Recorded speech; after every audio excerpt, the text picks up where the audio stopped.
Hundreds of emails, dozens of mold complaints, firefighters seeking medical treatment. And for years, city leaders did little. Since 2024, the Charleston Fire Department temporarily closed the doors on 2 of its stations because of documented positive mold exposure tests. There's a lot of issues at these stations that people have been voicing their concerns about for a long time, 10 plus years. Robert Tackett recently left the Charleston Fire Department after working as a firefighter for the city beginning in 2011. Tackett spent most of his career at Station 9, where he and fellow firefighters found mold, water damage, and extremely hot building conditions. We sent multiple emails in to get testing done because there was obviously mold growing on the tiles and in our rooms, and nothing happened quickly enough for us. So we paid out of pocket our own mold testing and sent them off. And then I got transferred before the results came back. In July of 2024, Tackett reported to his union that the bunk rooms had temperatures consistently hotter than 90 degrees. According to a now dismissed lawsuit Tackett filed in 2025, he was written up, transferred to another station, and retaliated against for voicing his concerns. Deputy Chief Jason Cruzen says that is not true. I know of no retaliation that's taken place. And Station 9 is not the only CFD building with documented problems. Off-record conversations with active firefighters, photos and emails show at least 12 out of 17 total Charleston fire stations have had mold issues voiced at some point since 2017. It felt kind of, I don't know, like they didn't care about what we were speaking about.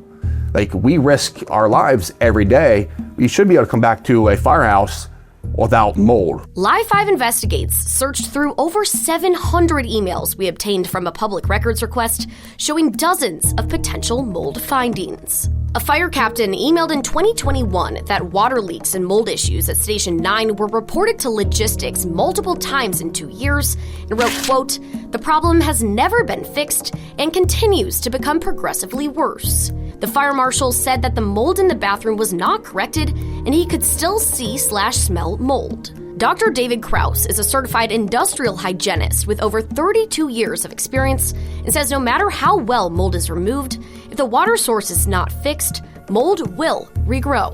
What's most concerning, most troubling here is that there's been issues in some of these properties, some of these fire stations. They've done remediation and it's come back.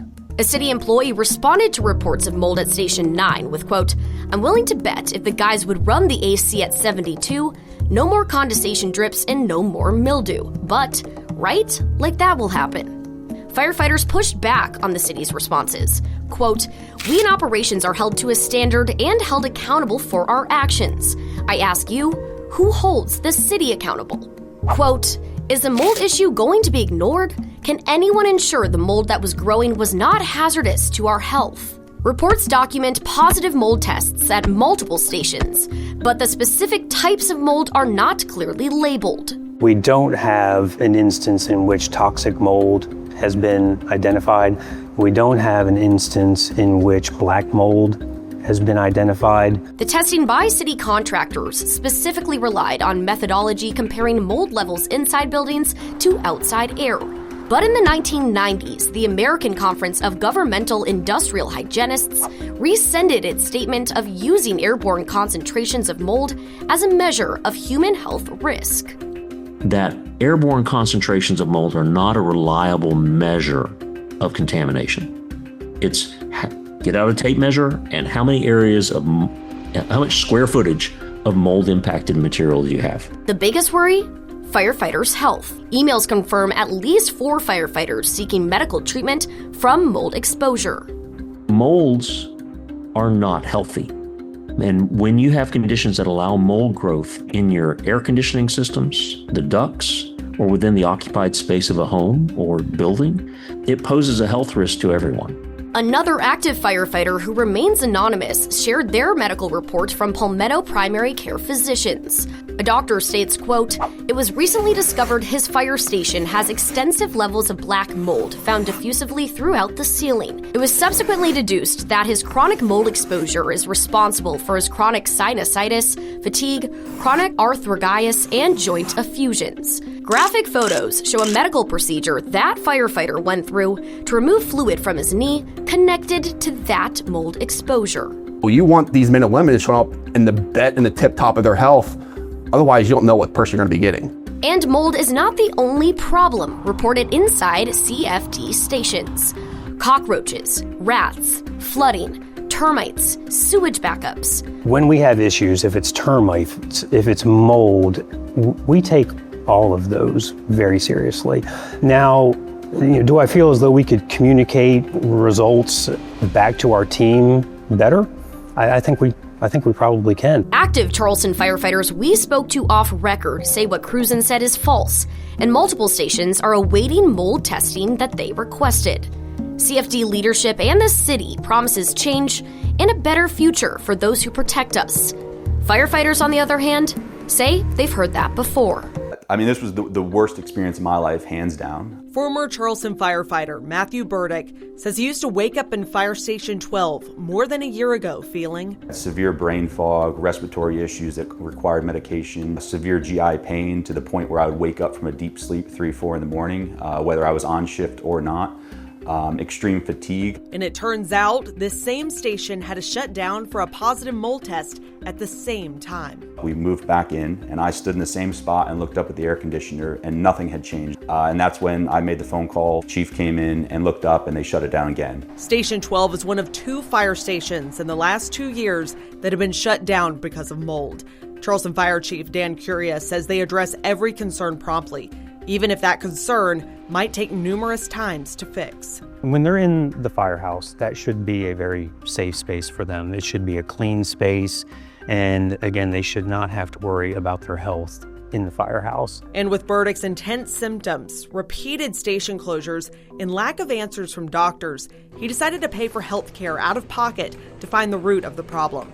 That's when he found Dr. Michael Bauerschmidt, who says Burdick's symptoms resembled the average patient who was exposed to mold. In environmental medicine, the rule is genetics points the gun, environment pulls the trigger.